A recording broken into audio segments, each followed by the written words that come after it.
ಕೂದಲು ದಟ್ಟವಾಗಿ ಉದ್ದವಾಗಿ ಬೆಳೀಲಿಕ್ಕೆ ಇವತ್ತು ಸೂಪರ್ ಆಗಿರುವಂಥ ಮನೆಮದ್ದನ್ನು ಹೇಳ್ತೀನಿ. ಇದನ್ನು ನೀವು ಅಪ್ಲೈ ಮಾಡಿದ್ರೆ ಸಾಕು, ನಿಮ್ಮ ಕೂದಲು ಭಯಂಕರವಾಗಿ ಬೆಳೆಯುತ್ತೆ. ಎಷ್ಟೇ ಹೇರ್ ಫಾಲ್ ಆಗ್ತಾ ಇದ್ರೂ ಕೂಡ ಇಮ್ಮಿಡಿಯೇಟಾಗಿ ಸ್ಟಾಪ್ ಆಗುತ್ತೆ. ಕೂದಲು ಉದ್ದವಾಗಿ ಬೆಳೀಲಿಕ್ಕೆ ದಟ್ಟವಾಗಿ ಬೆಳೀಲಿಕ್ಕೆ ಸ್ಟಾರ್ಟ್ ಆಗುತ್ತೆ. ಹೌದು ಫ್ರೆಂಡ್ಸ್, ಅದೊಂದೇ ಅಲ್ಲ, ಯಾರ ತಲೆಯಲ್ಲಿ ಬಕ್ಕು ತಲೆ ಆಗ್ತಾ ಇದೆ ಅಂತ ನಿಮಗೆ ಗೊತ್ತಾಗಿದ್ರೆ ಈ ಮನೆಮದ್ದನ್ನು ಮಾಡಲಿಕ್ಕೆ ಸ್ಟಾರ್ಟ್ ಮಾಡಿ. 100% ನಿಮಗೆ ಬಕ್ಕು ತಲೆಯಲ್ಲಿ ಕೂದಲು ಬೆಳೀಲಿಕ್ಕೆ ಸ್ಟಾರ್ಟ್ ಆಗುತ್ತೆ. ಅದು ಹೇಗೆ ಅನ್ನೋದನ್ನು ನಾನು ಹೇಳ್ತೀನಿ. ಅದಕ್ಕೂ ಮೊದಲು hello friends, welcome to Geetha Samsara Sante. ಯಾರು ನನ್ನ ಚಾನಲ್ನ ಇನ್ನೂ ಸಬ್ಸ್ಕ್ರೈಬ್ ಮಾಡ್ಕೊಂಡಿಲ್ಲ, ಪ್ಲೀಸ್ ಇವಾಗಲೇ ನನ್ನ ಚಾನಲ್ನ ಸಬ್ಸ್ಕ್ರೈಬ್ ಮಾಡ್ಕೊಳ್ಳಿ. ಜೊತೆಗೆ ನನ್ನ ಎಲ್ಲ ವಿಡಿಯೋಗಳ ನೋಟಿಫಿಕೇಷನ್ ನಿಮಗೆ ಫಸ್ಟ್ ತಲುಪಬೇಕು ಅಂದರೆ ಪಕ್ಕದಲ್ಲಿ ಒಂದು ಬೆಲ್ ಐಕನ್ ಇರುತ್ತೆ, ಅದನ್ನು ಪ್ರೆಸ್ ಮಾಡಿ. ಆವಾಗ ನನ್ನ ಎಲ್ಲ ವಿಡಿಯೋಗಳು ನಿಮಗೆ ಫ್ರೀಯಾಗಿ ತಲುಪತ್ತೆ. ಹೌದು ಫ್ರೆಂಡ್ಸ್, ಇವಾಗ ವಿಡಿಯೋ ಸ್ಟಾರ್ಟ್ ಮಾಡೋಣ. ಫಸ್ಟು ನಾವು ಈ ಮನೆಮದ್ದನ್ನು ಮಾಡಲಿಕ್ಕೆ ಬೇಕಾದಂಥ ಮೊದಲ ಪದಾರ್ಥವಾಗಿ ಮೆಂತ್ಯ ಕಾಳನ್ನು ತಗೊಳ್ಳೋಣ. ಮೆಂತ್ಯ ಅಂತೂ ಗೊತ್ತೇ ಇದೆ, ನಮ್ಮ ಕೂದಲ ಬೆಳವಣಿಗೆಗೆ ತುಂಬ ಚೆನ್ನಾಗಿ ಇದು ಕೆಲಸ ಮಾಡುತ್ತೆ. ಅದು ಹೇಗೆ ಅಂದರೆ, ಮೆಂತ್ಯ ನಮ್ಮ ಕೂದಲ ಬುಡಕ್ಕೆ ಬೇಕಾದಂಥ ಎಲ್ಲ ಪೋಷಕಾಂಶಗಳನ್ನು ಒದಗಿಸುತ್ತೆ, ಅಷ್ಟು ಈ ಮೆಂತ್ಯಲ್ಲಿ ಅಡಗಿದೆ. ಮೆಂತ್ಯ 2 ಸ್ಪೂನ್ ತೊಗೊಳ್ಬೇಕು. ನೋಡಿ, 2 ಸ್ಪೂನ್ ಮೆಂತ್ಯ ತೊಗೊಂಡಿದ್ದೀನಿ. ಇದಕ್ಕೆ ನಾವು 1 ಗ್ಲಾಸ್ ನಾವು ನೀರು ಕುಡಿತೀವಲ್ಲ, ಆ ಗ್ಲಾಸಲ್ಲಿ ಫುಲ್ 1 ಗ್ಲಾಸ್ ನೀರನ್ನು ಹಾಕ್ಕೊಳ್ಳಿ. ನೆಕ್ಸ್ಟ್ ನಾವು ಇದನ್ನು ಸ್ಟವ್ ಮೇಲಿಟ್ಟು ಚೆನ್ನಾಗಿ ಕುದಿಸ್ಬೇಕು. ನೋಡಿ, ಮೆಂತ್ಯದಲ್ಲಿರುವಂಥ ಪ್ರೋಟೀನ್ ಮತ್ತು ನಿಕೋಟಿನಿಕ್ ಆ್ಯಸಿಡ್ ಅಂತ ಇದೆ. ಇದು ಹೇರ್ ಫಾಲನ್ನು ಪ್ರಿವೆಂಟ್ ಮಾಡೋದ್ರ ಜೊತೆಗೆ ಡ್ಯಾಂಡ್ರಫ್ ಆಗದಂತೆ ತಡೆಗಟ್ಟುತ್ತೆ. ಅದಲ್ಲದೆ ನಮ್ಮ ಕೂದಲು ಶೈನಿಂಗ್ ಆಗಿ ಸಿಲ್ಕ್ ಆಗಲಿ ಇಡಲಿಕ್ಕೆ ಕೂಡ ಈ ಮೆಂತ್ಯ ತುಂಬ ಒಳ್ಳೆಯದು. ಮತ್ತು ಯಾರಿಗೆ ಹೇರ್ ಫಾಲ್ ಜಾಸ್ತಿ ಆಗ್ತಾ ಇರುತ್ತಲ್ಲ, ಅವರು ಈ ಮೆಂತ್ಯ ನೀರನ್ನು ಬಳಸ್ತಾ ಬಂದರೆ ತಕ್ಷಣ ಹೇರ್ ಫಾಲ್ ಕಂಟ್ರೋಲಿಗೆ ಬರುತ್ತೆ. ಮತ್ತು ಕೂದಲು ಬುಡದಿಂದಲೇ ಗಟ್ಟಿಯಾಗಿ ಸ್ಟ್ರಾಂಗ್ ಆಗಿ ಬರಲಿಕ್ಕೆ ಈ ಮೆಂತ್ಯ ತುಂಬ ಸಹಾಯ ಮಾಡುತ್ತೆ. ಇಲ್ಲಿ ನಾನು ನಿಮಗೆ 2 ವಿಧಾನದಲ್ಲಿ ಹೇಳ್ತೀನಿ. ಈ 2 ವಿಧಾನವನ್ನು ನೀವು ಬಳಸಿದರೆ ಬಕ್ಕು ತಲೆಯಲ್ಲೂ ಕೂಡ ಕೂದಲು ಬರುತ್ತೆ. ಅದು ಹೇಗೆ ಅಂತ ಹೇಳ್ತೀನಿ. ಫ್ರೆಂಡ್ಸ್, ತುಂಬ ಜನ ಬಕ್ಕು ತಲೆ ಆಗ್ತಾ ಬಂತು, ಹೇರ್ ಫಾಲ್ ಆಗ್ತಾ ಇದೆ ಅಂದರೆ ಕೂದಲಿಗೆ ಯಾವುದೇ ರೀತಿಯ ಆರೈಕೆ ಮಾಡೋದೇ ಬಿಟ್ಬಿಡ್ತಾರೆ. ಫ್ರೆಂಡ್ಸ್, ನಮ್ಮ ಬಕ್ಕು ತಲೆ ಅಂದರೆ ನಮ್ಮ ತಲೆಯ ಮೇಲ್ಭಾಗದಲ್ಲಿ ಕೂದಲು ಉದುರೋಗಿದ್ರು ಕೂಡ ಕೂದಲು ನಮ್ಮ ಸ್ಕಿನ್ ಒಳಭಾಗದಲ್ಲಿ ಇರುತ್ತೆ. ಹೇಗೆ ಗಿಡದ ಬೇರು ಭೂಮಿಯ ಒಳಗಿರುತ್ತೋ ಅದೇ ರೀತಿ ಸ್ಕಿನ್ ಒಳಗಡೆ ನಮ್ಮ ಕೂದಲಿನ ಬುಡ ಇರುತ್ತೆ. ಅದನ್ನು ನಾವು ಹೇರ್ ಫಾರಿಕಲ್ಸ್ ಅಂತಲೇ ಹೇಳ್ಬೋದು. ಇದರೆಲ್ಲ ಕೂದಲಿನ ಬುಡ ದಪ್ಪವಾಗಿದೆಯಲ್ಲ, ಇದನ್ನು ಹೇರ್ ರೂಟ್ ಅಥವಾ ಹೇರ್ ಬಲ್ಪ್ ಅಂತ ಹೇಳ್ತಾರೆ. ಇದರೊಳಗಡೆ ನಮ್ಮ ಕೂದಲು ಬೆಳೆಯಲು ಬೇಕಾದಂಥ ಸೆಲ್ಸ್ಗಳಿರುತ್ತೆ. ಇದನ್ನು ಕೆರೋಟಿನೋಸೈಟ್, ಇದು ಹೇರ್ ಗ್ರೋತ್ ಆಗಲಿಕ್ಕೆ ಅಂದರೆ ಸ್ಕಿನ್ ಒಳಗಡೆಯಿಂದ ಮೇಲ್ಭಾಗದಲ್ಲಿ ಹೇರ್ ಗ್ರೋತ್ ಆಗಲಿಕ್ಕೆ ತುಂಬಾ ಇದು ಸಹಾಯ ಮಾಡುತ್ತೆ. ಹಾಗಾಗಿ ನಾವು ಕೂದಲಿನ ಬುಡಕ್ಕೆ ಬೇಕಾದಂಥ ಪೋಷಕಾಂಶಗಳನ್ನು ಒದಗಿಸುವುದರಿಂದ ನಮ್ಮ ಕೂದಲು ದಟ್ಟವಾಗಿ ಬೆಳೀಲಿಕ್ಕೆ ಅದರಲ್ಲೂ ಮೆಂತ್ಯ ನೀರು ತುಂಬ ಚೆನ್ನಾಗಿ ಹೆಲ್ಪ್ ಮಾಡುತ್ತೆ.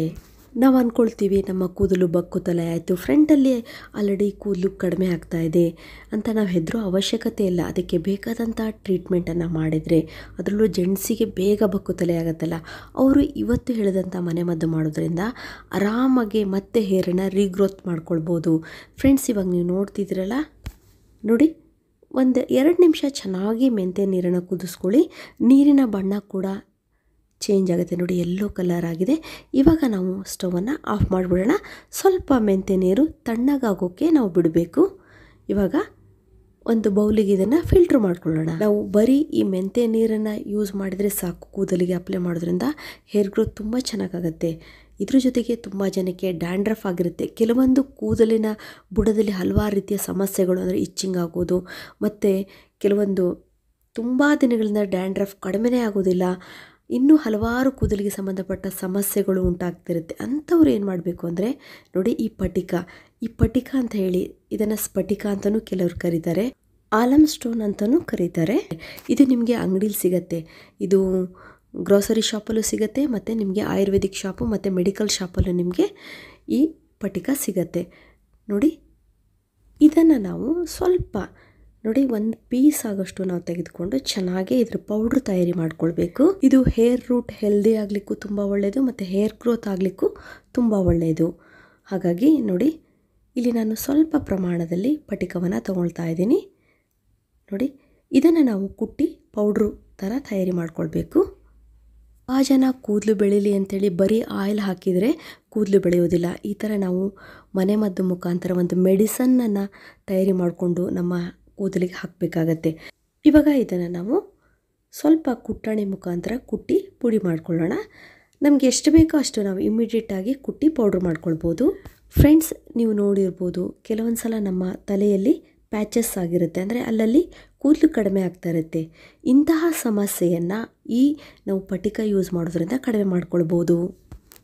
ನತ್ತಿಯ ಮೇಲೆ ಕೂದಲು ಕಡಿಮೆ ಆಗೋದು, ಮತ್ತು ಮುಂಭಾಗದಲ್ಲಿ ಕೂದಲು ಕಡಿಮೆ ಆಗುತ್ತೆ, ಮತ್ತು ಒಂದು ಕೂದಲು ಬೆಳವಣಿಗೆ ಆಗ್ತಾ ಇದ್ರೂ ಅದಕ್ಕೆ ಒಂದು ಜೀವ ಇರೋದಿಲ್ಲ, ಒಂಥರ ತುಂಬ ಡ್ರೈ ಅನಿಸ್ತಾ ಇರುತ್ತೆ, ಶೈನಿಂಗ್ ಇರೋದಿಲ್ಲ ಕೂದಲು.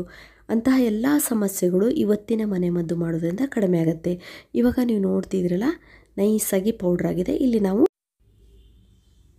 1/4 ಸ್ಪೂನ್ಗಿಂತ ಕಡಿಮೆ, ಅಂದರೆ ಒಂದು 2 ಚಿಟಿಕೆ ಆಗುವಷ್ಟು, ಪಿಂಚ್ ಅಂತ ಹೇಳ್ತೀವಲ್ಲ ಅಷ್ಟು ನಾವು ಈ ಆಲಂ ಪೌಡ್ರ್ ಅಥವಾ ಪಟಿಕದ ಪೌಡ್ರನ್ನು ಈ ಮೆಂತ್ಯ ನೀರನ್ನು ತಯಾರಿ ಮಾಡಿ ಇಟ್ಕೊಂಡಿದ್ದೀವಲ್ಲ ಅದಕ್ಕೆ ಮಿಕ್ಸ್ ಮಾಡ್ಕೊಳ್ಳೋಣ. ನೋಡಿ, ಇದನ್ನು ಮಿಕ್ಸ್ ಮಾಡಿದ ತಕ್ಷಣ ನೀರಿನ ಬಣ್ಣ ಎಷ್ಟು ಗಾಢವಾಗಿದೆ ಅಂಥೇಳಿ ಕಲರೇ ಚೇಂಜ್ ಆಯಿತು.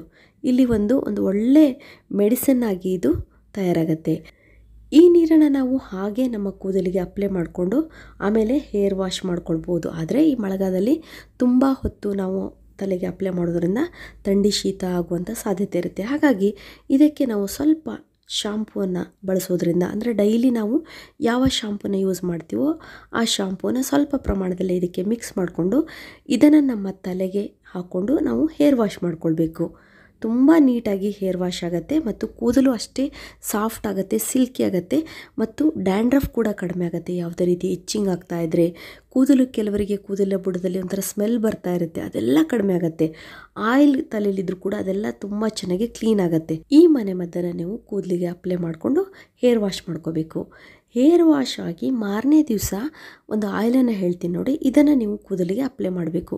ಇದು ತುಂಬ ಚೆನ್ನಾಗಿ ನಿಮ್ಮ ಕೂದಲು ಬೆಳೀಲಿಕ್ಕೆ ಹೆಲ್ಪ್ ಮಾಡುತ್ತೆ. ಇಲ್ಲಿ ನಾನು ಒಂದು 3-4 ಸ್ಪೂನ್ ಆಗುವಷ್ಟು ಕೊಕೊನಟ್ ಆಯಿಲನ್ನು ತಗೊಂಡಿದ್ದೀನಿ.